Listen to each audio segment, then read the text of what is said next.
क्या प्यार सच्चा होने के बावजूद अधूरा रह सकता है? क्या सिर्फ एक छोटी सी ना किसी की पूरी जिंदगी बदल सकती है? आज हम ऐसी कहानी बताने जा रहे हैं जो फिल्मी लगती तो है लेकिन हकीकत है।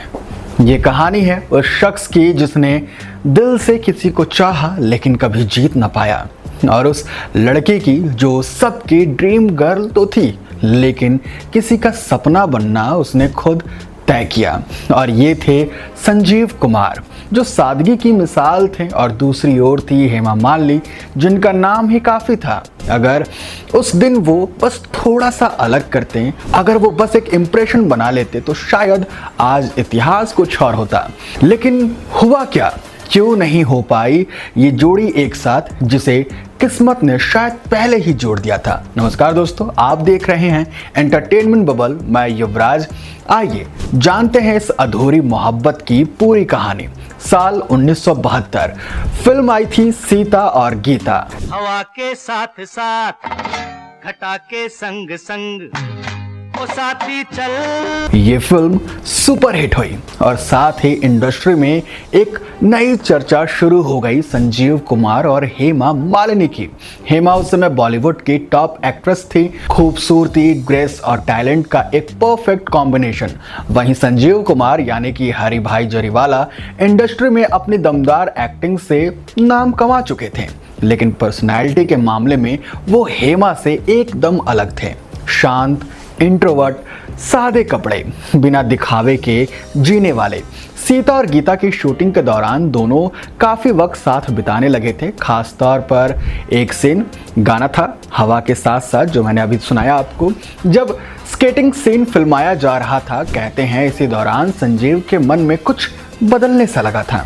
उन्हें लगा कि शायद यही लड़की है जिसके साथ मैं अपनी ज़िंदगी बिताना चाहूँगा, और उन्होंने ठान लिया कि हेमा मालिनी से शादी की बात करके रहेंगे। अब ये कोई बॉलीवुड मूवी तो थी नहीं कि नायक जो है वो फूल का गुलदस्ता लेकर महंगे सूट बूट में प्रपोज करे। संजीव वैसे थे भी नहीं, वो जैसे थे वैसे ही रहना पसंद करते थे। बस वही अपना पुराना कुर्ता पैजामा पहनना, पैरों में चप्पल डाली और सीधे पहुंच गए हेमा मालिनी से मिलने, शादी का प्रपोजल देने। उनका सोचना था कि सच्चाई ही सबसे बड़ी बात होती है, वो जैसा प्यार करते हैं वैसे ही अपनी जिंदगी जीते हैं। लेकिन शायद वो भूल गए थे कि सामने हेमा मालिनी थी, जो सिर्फ एक लड़की नहीं थी, एक आइकन थी। हेमा ने उनका प्रपोजल ठुकरा दिया। कहा जाता है कि उन्हें संजीव की सादगी और बेपरवाह अंदाज बिल्कुल इम्प्रेस नहीं कर पाया। ना कोई स्टाइल, ना कोई रोमांटिक एक्सप्रेशन। हेमा के लिए ये काफी नहीं था। ये वो ना थी जिसने संजीव की जिंदगी को पूरी तरीके से बदल दी।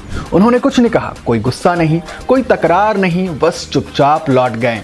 अरुणा ईरानी, जो उस वक्त संजीव के बहुत करीबी थी, उन्होंने एक इंटरव्यू में कहा कि मैंने अपनी जिंदगी में इतना अच्छा इंसान नहीं देखा। वो बहुत ही सीधे, शर्मीले और सच्चे थे, लेकिन उन्हें दुनिया की चालाकियां नहीं आती थी।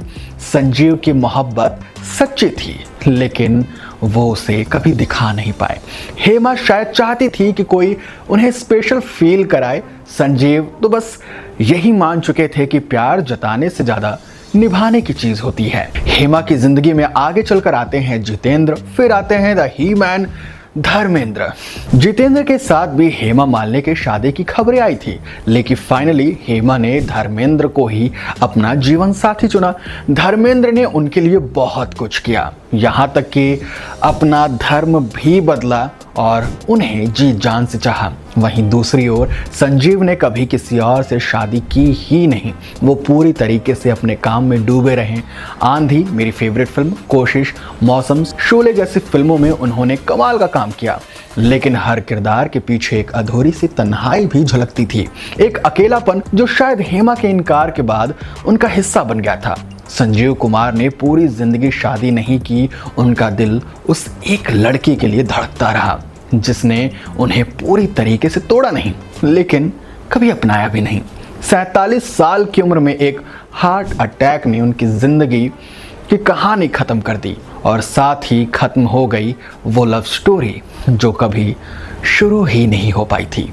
आज जब हम पीछे मुड़कर देखते हैं तो सोचते हैं कि क्या होता अगर संजीव कुमार थोड़ा सा सज धज कर मिलते, क्या होता अगर हेमा मालिनी को उनकी सादगी के पीछे छिपा प्यार नजर आता। शायद कुछ नहीं बदलता या फिर शायद बहुत कुछ बदल जाता।